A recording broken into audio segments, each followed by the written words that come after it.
Ces gens-là qui ont construit tout ce qui existe sur la ZAD en ce moment, mais moi je serais fière qu'ils soient mes gosses. Hein.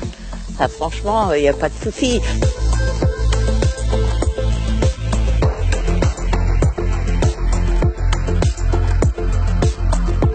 C'est n'importe quoi. Mais vraiment, mais c'est grossier. Je ne sais pas si vous imaginez. On a des soudeurs de génie ici.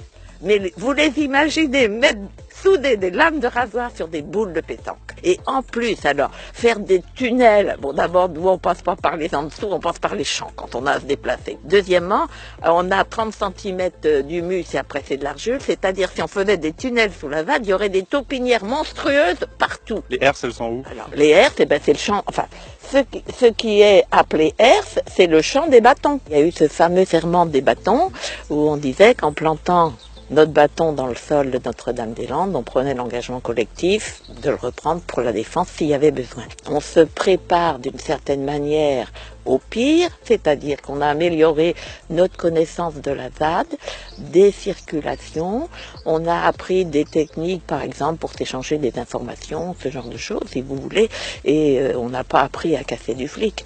C'est eux qui nous cassent. Moi, j'ai encore la main, j'ai été blessée en 2012, et bon, voilà.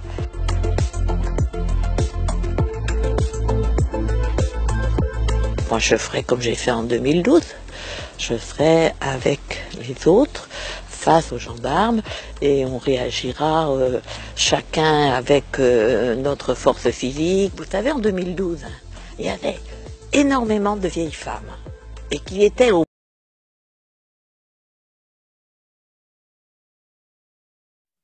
Welcome